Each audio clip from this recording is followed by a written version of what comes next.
Tudo bem, gente? Ó, resolvi fazer em vídeo para vocês, fica mais fácil a explicação, ó. A questão do método simplex, tá? Vou explicar no outro vídeo, nesse vou usar só a teoria.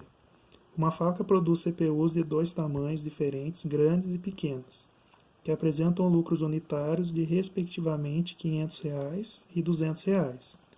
Ela deseja saber quantas unidades de cada um desses aparelhos deverá fazer para que o lucro obtido pela operação seja máxima. As capacidades de produção da fábrica são as seguintes: 6 gabinetes grandes por hora, 15 gabinetes pequenos por hora, 24 placas-mãe por hora, 20 placas de vídeo por hora. Cada CPU grande é composta por um gabinete grande, 3 placas-mãe, 2 placas de vídeo.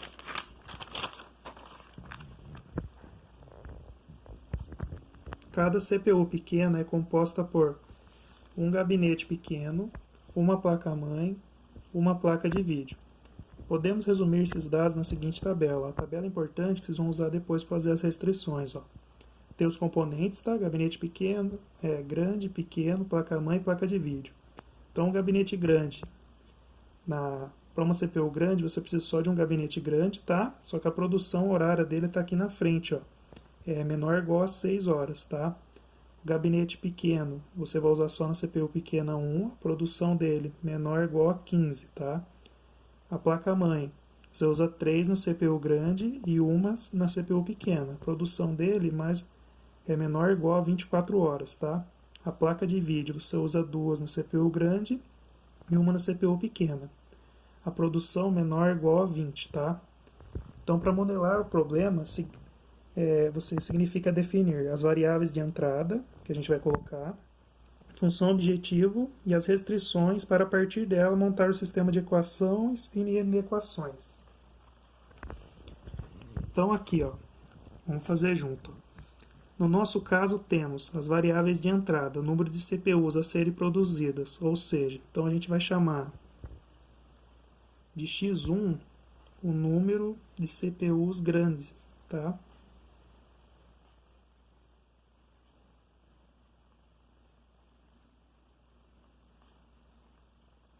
Serem produzidas. E x2 o número de CPUs pequenas, tá? Pode chamar de XA, XB, tá? Que é a critério de vocês. O objetivo é maximizar o lucro, portanto, a função objetiva, ó, função objetivo, tá? Ela é igual ao lucro, né? Que é igual. O valor unitário que a gente fez lá em cima no enunciado era R$ 500, né? Para CPU grande. Então, 500 vezes x1, tá? Mais o valor da CPU pequena era 200, tá? Vezes x2, tá bom? Você pode chamar assim ou colocar um L maiúsculo e os valores na frente. Então, aqui, ó, as restrições são relativas à capacidade produtiva de cada componente, tá? Então, isso aqui é bastante importante usando aquela tabela lá de trás. Mas seria assim, ó, o gabinete grande.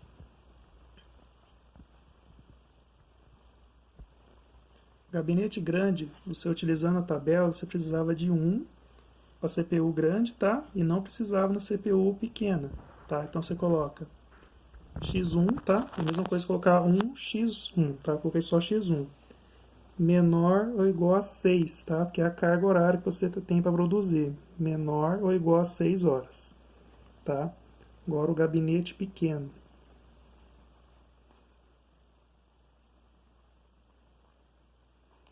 x2, tá?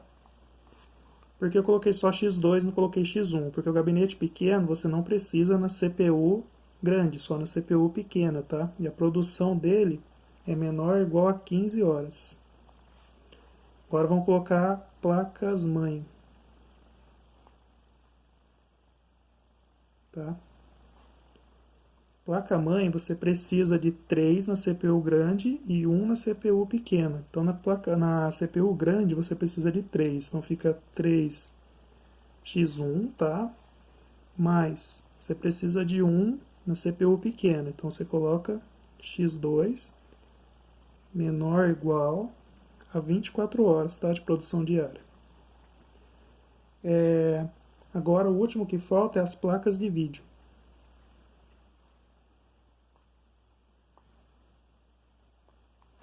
Você precisa de 2 placas de vídeo para CPU grande, tá? 2x1, mais uma placa de vídeo para CPU pequena, x2. A produção menor ou igual a 20, tá? Evidentemente, o modelo de PL impõe outra restrição, tá? Lógica. Pois não se pode produzir uma quantidade negativa de CPUs. Portanto, a outra condição que ele coloca é que x1, tá, tem que ser maior ou igual a 0 e x2 a mesma coisa, tá? Maior ou igual a 0. Essa é outra restrição que ele estabelece. Então, os valores de x1 e x2 que maximizam o lucro dessa operação serão obtidos pela resolução desse sistema de equações e inequações, ou seja, os valores que atendem simultaneamente a todas elas, tá? Então, a gente vai utilizar o método simplex no próximo vídeo. Obrigado.